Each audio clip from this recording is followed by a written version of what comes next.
അങ്ങനെ ഇൻസ്ട്രക്ഷൻസ് എല്ലാം കൊടുത്ത് ഹീറോയിൻ നടന്നു പോകുന്നുണ്ട്. അങ്കിള് പ്രണയഭരിതനായി ഇങ്ങനെ നോക്കി നിൽക്കുക. അവള് പോയി കഴിഞ്ഞ് സാറ് നേരെ ഈ ബേക്കറിയിലേക്ക് കടന്നു വരുന്നു. അവിടുത്തെ അമ്മച്ചി എന്താണ് കഴിക്കാൻ വേണ്ടതെന്ന് ചോദിക്കും. ഹീറോ പറയും, എനിക്ക് നല്ല ചൂടുള്ള ഒരു ഐറ്റമാണ് വേണ്ടത്. എത്ര ചൂട് വേണം? നല്ല ചൂട്, ഹോട്ടായിരിക്കണം. അപ്പം അമ്മച്ചി പറയും, താൻ ഉദ്ദേശിക്കുന്നത് എനിക്ക് തരാൻ പറ്റുമെന്നറിയില്ല, എനിക്കൊരു ബോയ് ഫ്രണ്ട് ഉണ്ട്. ഹീറോ, അതല്ല ഞാൻ പറഞ്ഞത്, എനിക്ക് റിയലി ഹോട്ടായിട്ട് വേണം. അപ്പം അമ്മച്ചി പറയും, ശരി എന്നാൽ ഞാൻ കുറച്ച് നേരത്തേക്ക് ബോയ് ഫ്രണ്ടിനെ മറക്കാം. പുറകിൽ കുറേ ചാക്കുകെട്ടുകളുണ്ട്. ഹീറോ പറയും, അതല്ല ഞാൻ ഉദ്ദേശിച്ചത്, എനിക്ക് ക്രിസ്റ്റിക്കിനെ കാണണം, അങ്ങേരുമായിട്ടൊരു ഡീലിംഗ് ഉണ്ട്. അപ്പം അമ്മച്ചി വെറുതെ ആൾക്കാരുടെ സമയം കളയാൻ വേണ്ടി ഓരോരുത്തന്മാർ വന്നോളൂ, ആ ബോർഡിൽ ചീട്ടെടുത്തോ, നിനക്ക് പോകേണ്ട സ്ഥലത്ത് പോകാമെന്ന് പറഞ്ഞിട്ട് അമ്മച്ചി മാറിപ്പോവാ. ഹീറോ ചീട്ടെടുക്കുമ്പം ഒരു സീക്രട്ട് ഡോർ ഓപ്പൺ ആവുന്നുണ്ട്. ഹീറോ അതിനകത്തേക്ക് കടന്നു പോകുന്നു. അപ്പം ഇതേ ബിൽഡിങ്ങിനകത്തേക്ക് ചുവരെ അള്ളിപ്പിടിച്ച് ഹീറോയിനും വരുന്നുണ്ട് ഒളിച്ചും പാത്തും. അവൾക്ക് എപ്പോഴും ശരിയായ പാതയില്ല, തെറ്റായ പാതയിലൂടെ സഞ്ചരിക്കും, പാപിയാണ്. ഈ സമയത്ത് ഹീറോ ആ സീക്രട്ട് ഡോറിനകത്തൂടെ വന്ന് ക്രിസ്റ്റിക്കിനെ കാണുന്നു. ക്രിസ്റ്റിക്ക് താൻ ആരാന്ന് ചോദിക്കുമ്പോൾ ഹീറോ പറയും, നിങ്ങളുടെ കയ്യിൽ ന്യൂക്ലിയർ വെപ്പൺസ് വിൽക്കാനുണ്ടെന്നറിഞ്ഞു, അത് നോർത്ത് കൊറിയയ്ക്ക് വേണ്ടി വാങ്ങിക്കാൻ വന്നാണ് ഞാൻ, അവരുടെ സീക്രട്ട് ഡീലറാണ്. അത് കേൾക്കുമ്പോൾ സീക്ഫ്രീഡ് ചോദിക്കും, താൻ എങ്ങനെ ഒറിജിനൽ ആളാണെന്ന് ഞാൻ മനസ്സിലാക്കും, ഒരുപക്ഷെ താൻ അമേരിക്കൻ സ്പൈ ആണെങ്കിലോ? അപ്പൊ ഹീറോ, ഞാൻ സ്പൈ ആയിരുന്നെങ്കിൽ ഈ സമയത്ത് തന്നെ കൊന്നിട്ടുണ്ടാവും. സിഗ്ഫ്രീഡ് പറയും, താൻ സ്പൈ ആയിരുന്നെങ്കിൽ ഞാൻ തന്നെ കൊന്നിട്ടുണ്ടാവും. അപ്പൊ കൂടെ നിൽക്കുന്ന അളിയൻ, അവൻ പറയുന്നതിലും കാര്യമുണ്ട്, ദാറ്റ് ആക്ച്വലി മേക്ക് സെൻസ്. അവൻ സ്പൈ ആയിരുന്നെങ്കിൽ നമ്മൾ കൊന്നേനല്ലേ, അല്ലെങ്കിൽ അവൻ കൊന്നേനെ. അപ്പൊ സ്പൈ അല്ല, അവനെ കൊണ്ടുപോകാന്ന് പറഞ്ഞിട്ട് ഇവര് ഹീറോയിനെയും വിളിച്ചുകൊണ്ട് പോകുന്നു അകത്തേക്ക്. ഈ സമയത്ത് ഹീറോയിൻ ഇവര് പറയുന്നതെല്ലാം കേൾക്കുന്നുണ്ട്, അതേപോലെ എയർ പാസേജിൽ കൂടെ അകത്തേക്ക് വരുന്നുണ്ട്. ഹീറോ ഈ വില്ലന്മാരെ കൂടെ നടന്നു പോകുന്ന സമയത്ത് ആ ബിൽഡിംഗ് മുഴുവൻ ഒരു പാട്ട് കേൾക്കുന്നുണ്ടാവും, ഒരു പഴയ പാട്ട്. നിങ്ങൾക്ക് ഈ പാട്ട് ഇഷ്ടമാണോ എന്ന് ചോദിക്കുമ്പോൾ അതിലെ മ്യൂസിക് ഭയങ്കര ഇഷ്ടമാണെന്ന് വില്ലൻ പറയുന്നുണ്ട് സിഗ്ഫ്രീഡ്. അയാൾക്ക് പാട്ടുകൾ ഭയങ്കര ഇഷ്ടമാത്രേ. അങ്ങനെ ഹീറോയെ കൊണ്ടുപോയി ഒരു പ്രത്യേക ലാബിനകത്ത് ഇവർ കൊണ്ടുപോയിട്ട് പെട്ടെന്ന് ഇവർ തോക്കെടുക്കും. ഹീറോ എന്താ പറ്റിയെന്ന് ചോദിക്കുമ്പോൾ അവിടുത്തെ കമ്പ്യൂട്ടറിൽ ഹീറോയിൻ ആ എയർ പാസേജിൽ കൂടെ കടന്നു വരുന്നത്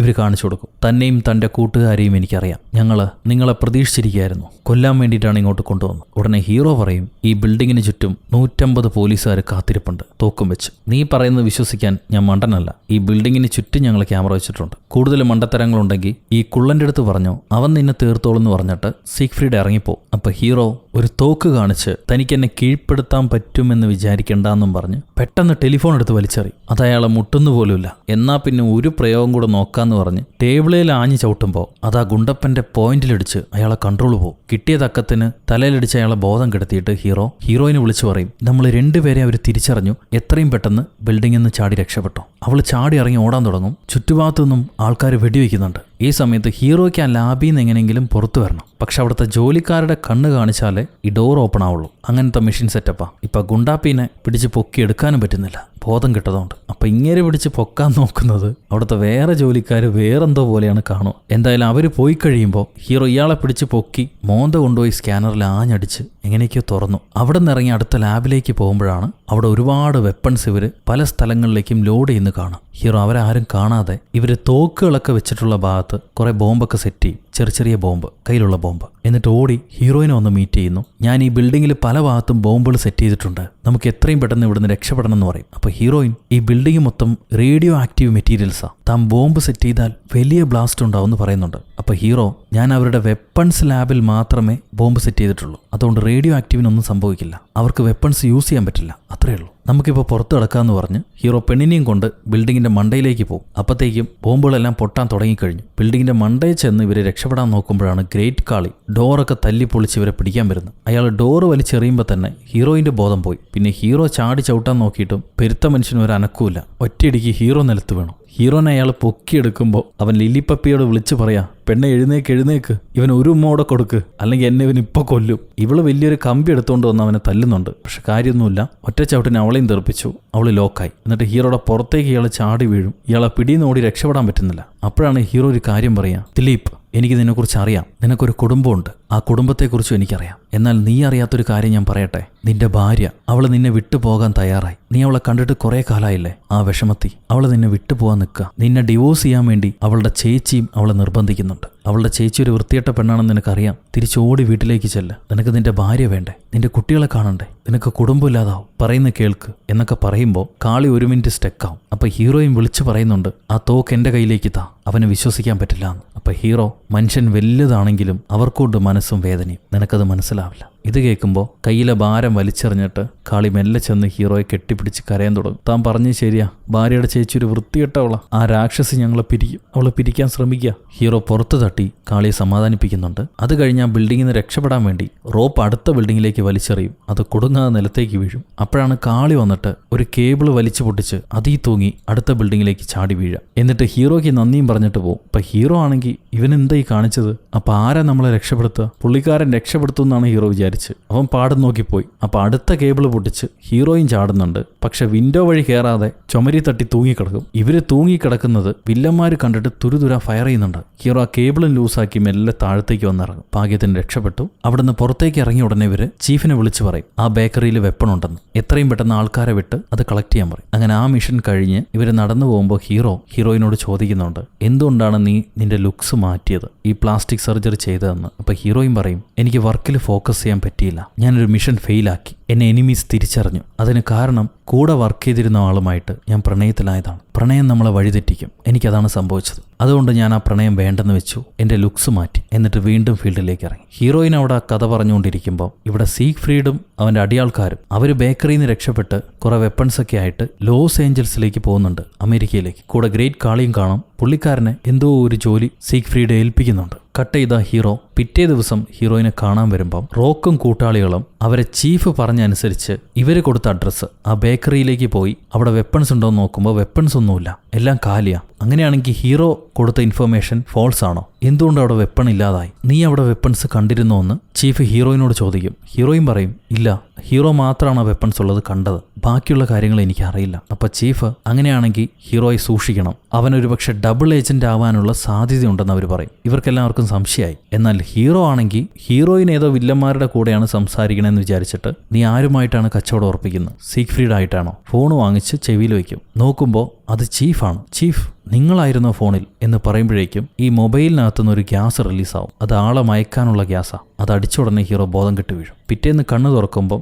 ഇവരെല്ലാവരും വാഷിംഗ്ടൺ DC-യിൽ കയ്യിൽ ഹാൻഡ് കഫും വെച്ച് ഹീറോയെ ജയിലിലേക്ക് കൊണ്ടുപോവാണ് അവന്റെ ടീം തന്നെ. അപ്പൊ ഹീറോ ചോദിക്കുന്നുണ്ട്, ചീഫ്, ഞാനൊരു ഡബിൾ ഏജന്റ് ആണെന്ന് നിങ്ങൾ എന്തുകൊണ്ട് വിചാരിക്കുന്നു? അതിനെന്ത് തെളിവാണുള്ളതെന്ന്. അപ്പൊ റോക്ക് പറയും, ക്രിസ്റ്റിക്കിനെ ചോദ്യം ചെയ്യുന്നതിന് മുന്നേ തന്നെ നീ കൊന്നു കളഞ്ഞു. ചീഫിനെ ആണെങ്കിൽ ചീഫിന്റെ മണ്ടയ്ക്കടിച്ച് ബോധം കെടുത്തി. അതിന് ഞാൻ സോറി പറഞ്ഞില്ലേ എന്ന് പറയും ഹീറോ. നീ പറഞ്ഞ സ്ഥലത്ത് വെപ്പൺസ് ഇല്ല. ഒന്നുകിൽ നീ കള്ളം പറഞ്ഞിട്ടുണ്ടാവണം, അല്ലെങ്കിൽ നീ അത് മാറ്റിയിട്ടുണ്ടാവണം. വിഷയങ്ങൾ തെളിയട്ടെ, അത് കഴിഞ്ഞ് തീരുമാനിക്കാം. അപ്പൊ ഹീറോയിനോട്, ഏജന്റ് ലില്ലിപ്പപ്പി, നിനക്കും എന്നെ വിശ്വാസമല്ലേ? ഇത്രയും ദിവസം നമ്മൾ ഒരുമിച്ച് കഴിഞ്ഞു. ഇന്നലെ രാത്രി അത്രയും അടുത്ത് സംസാരിച്ചിട്ടും ഇരുന്നിട്ടും നിനക്കെന്നെ വിശ്വാസമില്ല? ഇത് കേട്ട ഉടനെ റോക്ക് ഞെട്ടും. മൈ ഗാഡ്, നിങ്ങൾ രണ്ടുപേരും ലവില? നീയലടി പറഞ്ഞത് കൂടെ ജോലി ചെയ്യുന്നവന് പ്രണയിക്കില്ലാന്ന്. അതും പറഞ്ഞ് എന്നെ ബ്രേക്കപ്പ് ആക്കിയിട്ട് നീ ഇപ്പൊ ഈ അങ്കിളെ ലവാൻ തുടങ്ങിയോ? ഇത് കേട്ട് ഹീറോ ഞെട്ടും. അത് ശരി, അപ്പൊ നിങ്ങൾ തമ്മിലായിരുന്നു ആദ്യത്തെ ലവ്? ഈ പെണ്ണിന് ഇതന്നെയാ പണി, കൂടെ ആര് വർക്ക് ചെയ്താലും ലവാൻ തുടങ്ങും. പ്രേമോരോഗി. എനിക്കുണ്ടായിരുന്നു ഇതേ സ്വഭാവമുള്ള ഒരു കൂട്ടുകാരി. ഒന്ന് ലവ്വി തേഞ്ഞു കഴിയുമ്പം അതിന്റെ സങ്കടം തീർക്കാൻ വേണ്ടി വീണ്ടും ലവ്. അങ്ങനെ ഒരു 10-20 തവണ സങ്കടം തീർത്ത് ലവ്വിയിട്ടുണ്ട്. ഇതിൽ അവളുടെ എല്ലാ പ്രണയവും ആത്മീയ പ്രണയമാണ്. ചങ്കും ഇങ്ങനെ രക്തം ചൊരിയുന്ന പ്രണയം. ഇപ്പം എന്താണാവോ? വീണ്ടും കഥയിലേക്ക് വരുമ്പോൾ അമേരിക്കയിലെ ഹോംലാൻഡ് സെക്യൂരിറ്റി ബ്രീഫിംഗ്. വൈസ് പ്രസിഡന്റും രാജ്യത്തലവന്മാരൊക്കെ കൂടിയിരുന്ന് നാഷണൽ ത്രെട്ടിനെ കുറിച്ച് സംസാരിക്കുക. നമ്മുടെ ചീഫും ഉണ്ട് അതിൽ. അപ്പോഴാണ് ഇവരെ മീറ്റിങ്ങിലേക്ക് ഒരു കോള് വരുന്നത്. വേറെ ആരുമല്ല, നമ്മുടെ സീഗ്ഫ്രീഡ്. അയാൾ പറയും, എൻ്റെ പേര് സീഗ്ഫ്രീഡ്, ഞാനൊരു പ്രധാനപ്പെട്ട കാര്യം പറയാൻ വേണ്ടിയിട്ടാണ് നിങ്ങളുടെ കമ്മിറ്റിയെ വിളിച്ചത്. എൻ്റെ കയ്യിൽ നിങ്ങളെ രാജ്യം മുഴുവൻ നശിപ്പിക്കാനുള്ള അത്രയും ന്യൂക്ലിയർ വെപ്പൺസ് ഉണ്ട്. അത് പലർക്കായി ഞാൻ വീതിച്ചു കൊടുത്തിരിക്കുന്നു. അതെല്ലാം കോഡഡാണ്. എൻ്റെ കോഡ്സ് ഉണ്ടെങ്കിൽ മാത്രമേ നിങ്ങൾക്കത് നിർവീര്യമാക്കാൻ പറ്റുള്ളൂ. അതെവിടേക്കാണ് ഇരിക്കണമെന്ന് നിങ്ങൾക്കറിയില്ല. സോ ഞാൻ കോഡുകളും തരാം, അതെവിടെയാണ് ഉള്ളതെന്നും പറയാം. പക്ഷെ അതിന് പകരമായി എനിക്ക് $200 ബില്യൺ എൻ്റെ അക്കൗണ്ടിലേക്ക് നിങ്ങൾ ട്രാൻസ്ഫർ ചെയ്യണം. ഇത് കേൾക്കുമ്പോൾ വൈസ് പ്രസിഡന്റ് പറയും, നോക്കൂ സീഗ്ഫ്രീഡ്, നിങ്ങളൊരു ടെററിസ്റ്റ് ആണെങ്കിൽ ടെററിസ്റ്റുകളുടെ ഒപ്പം നെഗോഷിയേറ്റ് ചെയ്യാൻ ഞങ്ങൾക്ക് താല്പര്യമില്ല. താൻ പറയുന്നൊന്നും ഞാൻ വിശ്വസിക്കില്ലടോ എന്നും പറഞ്ഞ് വൈസ് പ്രസിഡന്റ് കോള് കട്ട് ചെയ്യും. അപ്പൊ ചീഫ് ആണെങ്കിൽ അയാൾ ഇത്രയും കാര്യമായിട്ട് പറയുമ്പോൾ അതിൽ സത്യമുണ്ടോന്ന് പോലും നോക്കാതെ തന്നെ ആരോടോ കോള് കട്ട് ചെയ്യാൻ പറഞ്ഞ് താൻ ഈ രാജ്യത്തെ കൊലയ്ക്ക് കൊടുക്കുകയാണെന്ന് ചോദിച്ചിട്ട് ചൂടാവുക. അപ്പോൾ വൈസ് പ്രസിഡന്റ്, പിന്നെ ബേക്കറിക്കകത്ത് ബോംബുണ്ടെന്ന് പറഞ്ഞ ടീമല്ലേ നിങ്ങളെന്നും പറഞ്ഞ് ചീഫിനെ കളിയാക്കി ചിരിക്കും. ഇത് പൊറുക്കാതെ ചീഫ് വൈസ് പ്രസിഡന്റിന്റെ മണ്ടയ്ക്ക് തന്നെ ചാടി വീണ് അയാളെ മോന്തയ്ക്ക് കുത്താണ്. ഈ സമയത്ത് സീഗ്ഫ്രീഡ്, അവന്മാരൊന്നും എന്നെ വിശ്വസിക്കുന്നില്ല അല്ലേ? അപ്പോൾ അവന്മാർക്കൊരു ഡെമോ കാണിക്കേണ്ട സമയമായി. ഡെമോ ഞാൻ കാണിച്ചു കൊടുക്കാന്ന് പറഞ്ഞിട്ട് എന്തോ ഉൾവേല പണിയുന്നുണ്ട്. എന്താണെന്നറിയില്ല. ഇവിടെ ചീഫ് തന്റെ ഓഫീസിലേക്ക് തിരിച്ചു വന്ന് ലില്ലിപ്പപ്പിനെയും റോക്കിനെയും വിളിച്ചുകൊണ്ട് മൂത്ത പ്രസിഡന്റ്, ഇവരെ നാടിന്റെ തലവനായ മൂത്ത പ്രസിഡന്റിനെ തന്നെ നേരിട്ട് കാണണം, അങ്ങേരോട് ഈ കാര്യം നേരിട്ട് അവതരിപ്പിച്ചാലേ സംഭവം നടക്കുള്ളൂ എന്ന് പറഞ്ഞിട്ട് പുള്ളിക്കാരനെ കാണാൻ വരികയാണ്. ആ നേരം ഹീറോ ജയിലിലായിരിക്കും. ജയിലിലെ പാവത്തിന് ഒരു റേഡിയോ കൊടുത്തിട്ടുണ്ട്. ഭാഗ്യം, അവരുടെ നാട്ടിൽ റേഡിയോ എങ്കിലും കൊടുക്കുന്നുണ്ടല്ലോ. ഈ റേഡിയോ കൂടെ ഒരു അനൗൺസ്മെന്റ് ഉണ്ടാവും. ദലീപ് എന്ന ആളുടെ അനൗൺസ്മെന്റാ. അങ്ങേര് സ്നേഹിക്കുന്ന ഒരു വ്യക്തിക്ക് വേണ്ടിയുള്ള അനൗൺസ്മെന്റ്. എന്നെ വന്ന് എല്ലയിൽ കാണൂ, അവിടെ ഒരുപാട് ചൂടാണ്, ന്യൂക്ലിയർ ചൂട്. മാക്സ് ഇത് കേൾക്കുന്നുണ്ടെങ്കിൽ എന്നെ എല്ലയിൽ വന്ന് കാണൂ എന്ന് പറഞ്ഞായിരിക്കും ആ അനൗൺസ്മെന്റ്. അത് ഗ്രേറ്റ് കാളി ഹീറോയ്ക്ക് കൊടുത്ത വാണിംഗ് ആണെന്ന് ഹീറോയ്ക്ക് മനസ്സിലായി. എല്ലയിൽ എന്തോ സംഭവം നടക്കുന്നുണ്ട്. സോ എത്രയും പെട്ടെന്ന് ഈ ജയിലിൽ നിന്ന് രക്ഷപ്പെടണം, എന്നാലേ ഒരു ദുരന്തം തടയാൻ പറ്റുള്ളൂ എന്ന് മനസ്സിലാക്കിയിട്ട് ഹീറോ അവിടെ കാവലിനുണ്ടായിരുന്ന പോലീസുകാരെ തെറി പറയും. തേരുണ്ടെങ്കിൽ അകത്ത് വടനെ തൊട്ട് നോക്കുന്നൊക്കെ പറയും. ഈ പോലീസുകാർ നമ്പർ അടിച്ച് ലോക്ക് ഓപ്പൺ ചെയ്തിട്ട് ഹീറോയെ കുനിച്ചിട്ട് തല്ലുന്നുണ്ട്. തല്ലിക്കഴിഞ്ഞ് അവർ പോകുമ്പോൾ ഹീറോ അവന്റെ കയ്യിലെ റേഡിയോ ആന്റിന ഉപയോഗിച്ച് ഇവരടിച്ച നമ്പർ, ആ സെയിം നമ്പർ തന്നെ ടൈപ്പ് ചെയ്യും. അത് അവർ ടൈപ്പ് ചെയ്യുന്നത് അറിയാൻ വേണ്ടിയിട്ടാണ് അവരെ വിളിച്ചു വരുത്തിയിരുന്നത്. സോ അങ്ങനെ നമ്പർ മനസ്സിലാക്കി തുറന്ന് പുറത്തു വരുമ്പോഴാണ് ഇവന്റെ പഴയ കൂട്ടുകാർ തോക്കും കാണിച്ചു വരിക. നീ രക്ഷപ്പെട്ടു പോകുന്നതാണെന്ന് ഞങ്ങൾക്ക് മനസ്സിലായി, ഞങ്ങൾ തടയാതിരുന്നാൽ ഞങ്ങളുടെ ജോലി പോവും, ഞങ്ങളിപ്പോൾ എന്താ ചെയ്യേണ്ടതെന്ന് ചോദിക്കുമ്പോൾ ഹീറോ പറയും, ഞാനൊരു കുറ്റവാളിയല്ല, എന്നെക്കൊണ്ടതിന് കഴിയില്ല എന്ന് നിങ്ങൾക്കറിയാം, ദയവ് ചെയ്ത് എന്നെ പോകാൻ അനുവദിക്കും, ഞാൻ നിങ്ങൾ ഇടിക്കുന്ന പോലെ കാണിക്കാം, മയങ്ങി വീഴണമെന്ന് പറഞ്ഞിട്ട് ഒരുത്തൻ ഇടിക്കുന്ന പോലെ കാണിക്കും, അവൻ മയങ്ങി വീഴും. ഒരുത്തൻ ഇടിച്ചെന്നെ ഇല്ല, ആക്ഷൻ കാണിക്കുമ്പോഴേക്കും അവൻ മയങ്ങി വീണു. അവിടുന്ന് രക്ഷപ്പെട്ട് പുറത്തു വരുമ്പോൾ ഈ മ്യൂസിയത്തിൽ നമ്മൾ ആദ്യം കണ്ടില്ല കാറും കോട്ടും, അത് രണ്ടും എടുത്തിട്ട് സ്റ്റൈലായിട്ട് ഹീറോ ഇടിച്ചു തള്ളി പുറത്തേക്ക് വരുന്നുണ്ട്. പക്ഷെ പഴയ കാറല്ലേ, സർവീസ് ചെയ്തിട്ട് കുറേ കാലമായി, അതുകൊണ്ട് അത് വഴി തന്നെ നിന്നു. പിന്നെ ഇങ്ങനെ റോട്ടിൽ ഇറങ്ങി എന്നിട്ട് കൈ കാണിക്കുക വരുന്ന വണ്ടിക്കൊക്കെ, ഏട്ടാ ഒന്ന് ലിഫ്റ്റ് ചെയ്യും, എനിക്ക് അർജന്റായിട്ട് പോകാണ്ട്. അതിലും ആരും നിർത്തി കൊടുക്കില്ല. അവസാനം അവിടുത്തെ ഏതോ ഒരു ഓഫീസിലേക്ക് വന്ന ഏതോ ഒരു മാന്യനായ വ്യക്തിയുടെ വണ്ടി എടുത്തിട്ട് ഹീറോ പറന്നു പോവാണ് ലോസ് ഏഞ്ചൽസിലേക്ക്. ഈ നേരം ചീഫ് ദ പ്രസിഡന്റിനെ കണ്ട് സീഗ്ഫ്രീഡ് പറഞ്ഞ ഭീഷണി അവതരിപ്പിക്കും. പക്ഷെ പ്രസിഡന്റും അത് കാര്യമാക്കി എടുക്കില്ല. വൈസ് പ്രസിഡന്റിനെ തല്ലിയ വീഡിയോ കണ്ടിട്ട് അവന് കൊടുക്കേണ്ടത് തന്നെയായിരുന്നു. ഞാനും ഒരുപാട് നാളായിട്ട് അവനിട്ടൊരെണ്ണം പൊട്ടിക്കാൻ ആഗ്രഹിച്ച, നീ പൊട്ടിച്ചല്ലോ, അതിലെനിക്ക് സന്തോഷമായി. പക്ഷെ ആരെങ്കിലും വെറുതെ ഭീഷണിപ്പെടുത്തിയാൽ നമ്മളത് വിശ്വസിക്കണോ? അതുകൊണ്ട് ഈ കേസ് ക്ലോസ് ആയി, താൻ ഇതിനെക്കുറിച്ച് ആലോചിച്ച് തലപുണ്ണാക്കണ്ട, തിരിച്ചു പൊക്കോ എന്ന് പറഞ്ഞിട്ട് പ്രസിഡന്റ് അയാളുടെ പണിയായിട്ട് മുന്നോട്ട് പോകും. സോ ചീഫ് തന്റെ ഓഫീസർമാരെയും വിളിച്ച് തിരിച്ചു പോവാണ്. അപ്പോഴാണ് അവർക്കൊരു കോള് കിട്ടുക. ഹീറോ ആയിരിക്കും കോളിൽ. എനിക്കൊരു ഇമ്പോർട്ടന്റ് ന്യൂസ് പറയാനുണ്ട്. കെയോസ് ടീമിലെ ആൾക്കാർ ലോസ് ഏഞ്ചൽസിൽ ഒരു ബോംബ് പ്ലാൻ ചെയ്തിട്ടുണ്ട്. എനിക്കതിന്റെ ഇൻഫർമേഷൻ കിട്ടി. എത്രയും പെട്ടെന്ന് നമുക്കത് റിമൂവ് ചെയ്യണം, അല്ലെങ്കിൽ ഒരുപാട് ജീവൻ പൊലിഞ്ഞു പോകും. ഞാൻ പറയുന്നത് വിശ്വസിക്കും. ഹീറോയിനോട് പറയും, ഞാൻ പറയുന്ന അവരാരും വിശ്വസിച്ചില്ലെങ്കിലും നിനക്കെന്നെ വിശ്വസിക്കാൻ കഴിയും. എന്റെ കണ്ണി നോക്കി പറയും, ഞാൻ നിന്നെ ചതിക്കുകയായിരുന്നു, ഞാൻ പറഞ്ഞെല്ലാം നുണയായിരുന്നു, എന്റെ കണ്ണി നോക്കി പറയും. അപ്പൊ ഹീറോയും ചോദിക്കും, നീ അവിടെ ജയിലിൽ കിടക്കല്ലേ, ഞാൻ എങ്ങനെയാണ് നിന്റെ കണ്ണി നോക്കി പറയാം? ഹീറോ തിരിഞ്ഞു നോക്ക്, അപ്പൊ നിനക്ക് എന്റെ കണ്ണി നോക്കാൻ പറ്റുമെന്ന് പറയും. ഇവള് തിരിയുമ്പം ഒരു ഷൂവും കൈ പിടിച്ചിട്ട് ഹീറോ നിപ്പുണ്ട്. പക്ഷെ പെട്ടെന്ന് റോക്ക് തന്റെ കയ്യിൽ കണ്ണെടുക്കും. അപ്പൊ ഹീറോ ചീഫിനോട് പറയാണ്, ഞാൻ പറഞ്ഞെല്ലാം സത്യമാണ് ചീഫ്. ഒരു കയോസ് ഏജന്റുമായിട്ട് എനിക്ക് സൗഹൃദമുണ്ടായി. അയാളാണ് ഇൻഫോർമേഷൻ തന്നത്. അയാൾ പറഞ്ഞത് സത്യമാണ്. ഒരു കോഡഡ് മെസ്സേജാണ് എനിക്ക് ലഭിച്ചത്. ഇത് കേൾക്കുമ്പം നമ്മുടെ ലില്ലിപ്പപ്പി അവള് ചീഫിനോട് പറയും, എനിക്കെന്തോ മാക്സ് പറയുന്നത് സത്യമാണെന്ന് തോന്നുന്നു ചീഫ്. കാരണം ആ കയോസ് ഏജന്റിനെ ഞാനും കണ്ടതായിരുന്നു. അയാൾക്ക് വേണമെങ്കിൽ ഞങ്ങളെ കൊല്ലായിരുന്നു. പക്ഷെ പുള്ളിക്കാരൻ ഞങ്ങളെ രക്ഷപ്പെടുത്തി. മാക്സ് പറയുന്നതിനെ ഒന്നുകൂടെ വിശകലനം ചെയ്യണം. അപ്പൊ റോക്ക് പറയും, ഒന്നും വിശകലനം ചെയ്യാനില്ല, ഇവൻ ഫ്രോഡാണെന്ന് ഇവന്റെ കണ്ണി നോക്കുമ്പോൾ തന്നെ എനിക്കറിയാം. എന്നാൽ ചീഫ്, നീ ഒരു ഡബിൾ ഏജന്റ് ആയിരുന്നെങ്കിൽ ജയിലിൽ നിന്ന് രക്ഷപ്പെട്ട ഉടനെ നിന്നെ ആരാണോ പറഞ്ഞു വിട്ടത് അവരടുത്തേക്കായിരുന്നു ചെല്ലേണ്ടിയിരുന്നത്. പക്ഷെ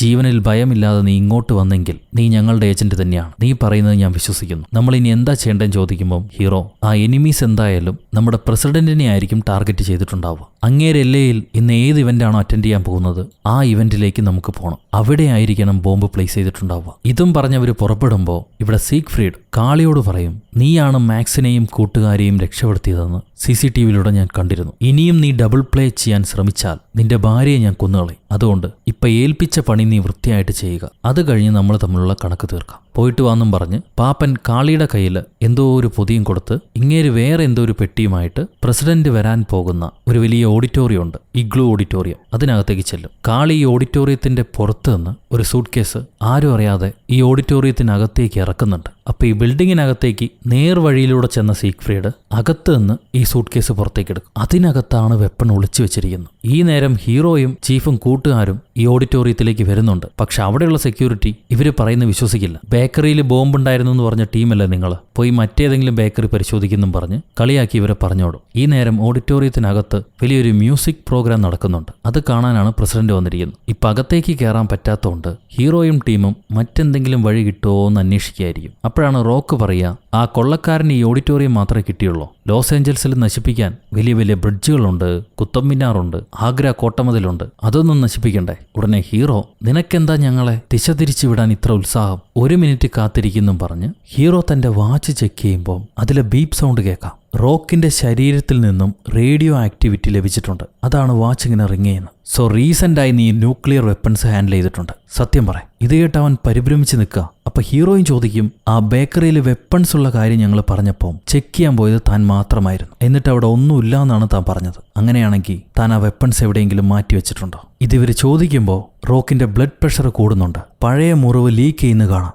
സത്യം പറ, നിന്റെ സൂട്ട് കേസിനകത്ത് എന്താണെന്ന് ഹീറോ ചോദിക്കും. ഉടനെ അവൻ മറച്ചു വെച്ചിരുന്ന കണ്ണെടുത്ത് ഹീറോയിനെ പിടിച്ചിട്ട് പറയും, ഇനി എനിക്ക് സമയമില്ല നിങ്ങളെ കൂടെ കളിക്കാൻ. ഞാൻ ഇവളെ കൊണ്ടുപോകുന്നു. എന്നെ പിന്തുടർന്നു വന്നാൽ ഇവളെ കൊന്നുകളയെന്ന് പറഞ്ഞിട്ട് റോക്ക് ഹീറോയിനെ പിടിച്ച് ഒരു കാറിനകത്ത് കെട്ടിയിട്ടിട്ട് അവളെയും കൊണ്ടുപോകും. ഇവര് പോയതിന് പുറകെ തന്നെ ഹീറോയും ചീഫും മറ്റൊരു കാർ എടുത്തിട്ട് അവരെ ഫോളോ ചെയ്ത് പോകുന്നുണ്ട്. റോക്കാണെങ്കിൽ പോകുന്ന വഴിയെ തന്നെ അവന്റെ കയ്യിലുണ്ടായിരുന്ന സൂട്ട് കേസ് തുറന്ന് ആ ഓഡിറ്റോറിയത്തിൽ വെച്ചിരിക്കുന്ന ബോംബിനെ ആക്ടിവേറ്റ് ചെയ്യും. അത് പിയാനോയുടെ അടിയിലാണ് വെച്ചിട്ടുള്ളത്. അവിടെ ഒരുപാട് സംഗീതജ്ഞരുണ്ട്, ഒപ്പം നമ്മുടെ പ്രസിഡന്റും ഉണ്ട്. ഇവിടെ ഹീറോയ്ക്കും ചീഫിനും റോക്കിനെ പിടിക്കണമെങ്കിൽ കാറുകൊണ്ട് മാത്രം പുറകെ ഫോളോ ചെയ്താൽ പോരാ. അവർ ചെറിയൊരു ഫ്ലൈറ്റ് എടുക്കും. പോകുന്ന വഴിയെ ടാക്സി സ്റ്റാൻഡിലൊരു ഫ്ലൈറ്റ് നിൽക്കുന്നുണ്ടാവും. അതും എടുത്ത് ഇവർ വരികയാണ്. ഈ നേരത്ത് റോക്ക് സീഗ്ഫ്രീഡിനെ വിളിച്ചിട്ട്, ഞാൻ ബോംബ് ആക്ടിവേറ്റ് ചെയ്തു, ഇനി ആ പരിസരത്ത് നിൽക്കണ്ട, ദൂരേക്ക് മാറിപ്പോകുമെന്ന് പറയും. അപ്പൊ സീഗ്ഫ്രീഡ്, യെസ് ബോസ്, ഞങ്ങൾ ദൂരേക്ക് മാറിക്കഴിഞ്ഞു എന്ന് പറയുന്നുണ്ട്. അങ്ങനെയാണെങ്കിൽ സീഗ്ഫ്രീഡിന്റെ ബോസാണ് നമ്മുടെ റോക്ക്. അതായത് ആ മുഖം കാണാത്ത വലിയ വില്ലൻ, കയോസിന്റെ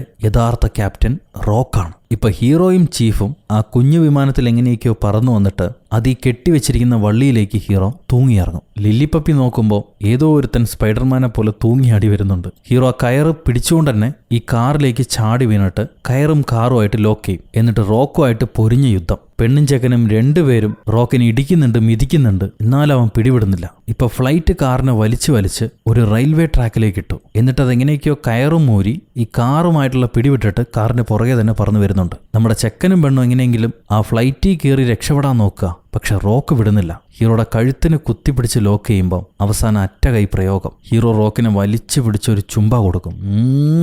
വിട്ടില്ലടാ, ഞാൻ ഇന്ന് നിന്റെ ചുണ്ട് ഞാൻ സ്വന്തമാക്കും. കിട്ടിയ മുത്തത്തിൽ റോക്ക് ഷോക്കായിട്ട് നിൽക്കുമ്പോൾ ഹീറോ കയ്യിലെ സൂട്ട് കേസ് വെച്ച് അവനെ മണ്ടക്കടിച്ച് നിലത്തേക്ക് വീഴ്ത്തി. ഇപ്പൊ ആ കാർ ഒരു ട്രെയിനിന് ഇടിക്കാൻ പോയിക്കൊണ്ടിരിക്കുക. ഇവരെങ്ങനെയോ കാറിൽ നിന്ന് സ്ലിപ്പായി അത് ഈ തൂങ്ങിക്കിടക്കുന്ന വള്ളിയിലേക്ക് വീണു. എന്നാൽ ഹീറോയുടെ കാല് ആ വള്ളി തന്നെ കുരുങ്ങിക്കിടക്കുക. അവനെ കൊണ്ട് രക്ഷപ്പെടാൻ പറ്റുന്നില്ല. സോ ഹീറോ ലില്ലിപ്പപ്പിനെ തള്ളിയിട്ടിട്ട് ആ കയർ എങ്ങനെയെങ്കിലും ഊരി മാറ്റാൻ നോക്കുമ്പോഴേക്കും ട്രെയിൻ കാറിന് ഇടിച്ചു പൊളിച്ച് മൊത്തം കത്തിക്കരിഞ്ഞുപോയി. ഹീറോയിൻ നിലവിളിച്ച് കരഞ്ഞുകൊണ്ട് എഴുന്നേൽക്കുക. മാക്സിനെ കാണുന്നില്ല, അവൻ മരിച്ചുപോയി. ഇപ്പൊ ബോംബ് ആക്ടിവേറ്റ് ചെയ്ത കമ്പ്യൂട്ടർ ആണെങ്കിൽ ഇടിച്ചു പൊളിഞ്ഞ് അത് ഡിസാമ് ചെയ്യാനുള്ള വഴിയുമില്ല. അങ്ങനെ വിഷമിച്ച് നിൽക്കുമ്പോഴാണ് കരിഞ്ഞുപോയി എന്ന് വിചാരിച്ച ആള് നെറ്റിയിലൊരു മുറിവായിട്ട് എഴുന്നേറ്റ് വരുന്നത്. എന്റെ ചെക്കനെ തിരിച്ചു കിട്ടിയെന്ന് പറഞ്ഞ് ഹീറോയിൻ മുത്തം വയ്ക്കാൻ തുടങ്ങും. റോക്കിനെ വെച്ച ഉമ്മ തുടച്ചിട്ടാണ് അവ വെച്ചത്. എന്തായാലും നമുക്കതല്ല വിഷയം. ഇവിടെ കമ്പ്യൂട്ടർ പൊളിഞ്ഞുപോയി. ഇപ്പൊ ബോംബ് ഡിസാമ് ചെയ്യാൻ പറ്റില്ല. പക്ഷെ ഹീറോ നോക്കുമ്പോൾ കമ്പ്യൂട്ടറിൽ ഓപ്പറേഷൻ ജോ എന്ന് എഴുതിയിട്ടുണ്ട്. ഇപ്പൊ അവിടെ നടക്കുന്ന മ്യൂസിക് പ്രോഗ്രാമിന്റെ പേര് ഓഡേ ടു ജോ എന്നാണ്. സീഗ്ഫ്രീഡിന് മ്യൂസിക്കിനോട് താല്പര്യമുണ്ട്.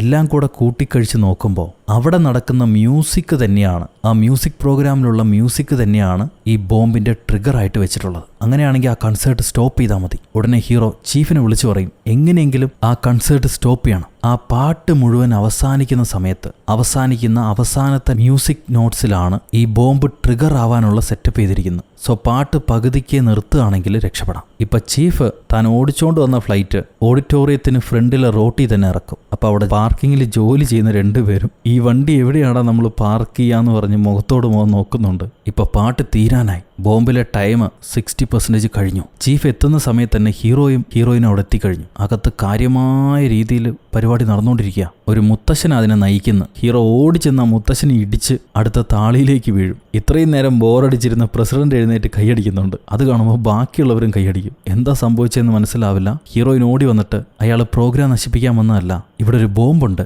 അത് കണ്ടുപിടിക്കാൻ വേണ്ടിയാണ് ഞങ്ങൾ വന്നതെന്ന് പറയുന്നുണ്ട് അവിടുത്തെ സെക്യൂരിറ്റിക്കാരോട്. സെക്യൂരിറ്റി ആണെങ്കിൽ ആ ബോംബ് എവിടെയാണെന്ന് ചോദിക്കുമ്പോൾ പിയാനോന്റെ അടിയിലാന്ന് പറയും ഹീറോ. ഹീറോ ഊഹിച്ച പോലെ തന്നെ പിയാനോന്റെ അടിയിലായിരിക്കും ബോംബ് ഉണ്ടാവുക. ബോംബ് സ്റ്റോപ്പായി, എല്ലാവരും രക്ഷപ്പെട്ടു. അപ്പം ആ മുത്തശ്ശൻ എഴുന്നേറ്റിട്ട് ഇവിടുത്തെ എല്ലാവരെയും രക്ഷപ്പെടുത്തിയത് താനാണ് ഇന്നത്തെ ഹീറോ, ഞാനല്ല, എല്ലാവരുടെയും അഭിവാദ്യങ്ങൾ ഏറ്റുവാങ്ങിക്കോളൂ എന്ന് പറയും. അപ്പം ഹീറോ എല്ലാവരുടെയും കയ്യടികൾ ഏറ്റുവാങ്ങാണ്, തല കുനിച്ച് മൂട് തിരിച്ച് ഏറ്റുവാങ്ങുക. അപ്പം ഹീറോയിൻ എന്തോ ചീഫിനോട് പറയുന്നുണ്ട്, നമ്മളിപ്പം തന്നെ പുള്ളിയോട് കാര്യം പറഞ്ഞാലോ അല്ലെങ്കിൽ കുഴപ്പമായാലോ എന്ന്. ചീഫ് പറയും വേണ്ട, ഇതവൻ്റെ സന്തോഷ മൊമെൻ്റാണ്, അവൻ സന്തോഷിക്കട്ടെ, പിന്നീട് പറയാമെന്ന് പറയും. അതെന്താണെന്ന് നമുക്ക് മനസ്സിലാവില്ല. ഹീറോ തിരിയുന്നതുവരെ, തിരിഞ്ഞു കഴിയുമ്പം എല്ലാവരും വാ പൊളിച്ച് നോക്കുന്നുണ്ട്. ഹീറോ തിരിഞ്ഞിട്ടും കുനിഞ്ഞ അഭിവാദ്യങ്ങൾ ഏറ്റുവാങ്ങും. എല്ലാവർക്കും കണിയായി. Thank you everyone, thank you, this is the proudest moment of my life. അങ്ങനെ അവിടെ അവരെല്ലാവരും സന്തോഷിച്ചുകൊണ്ടിരിക്കുമ്പോഴാണ് ഇവിടെ ഗ്രേറ്റ് കാളി ഒരു പാലം വരാൻ വേണ്ടി കാത്തിരിക്കുക. ഈ കിളവന്റെ ചൊറിച്ചിൽ വീണ്ടും വീണ്ടും കൂടി വരുന്നുണ്ട്.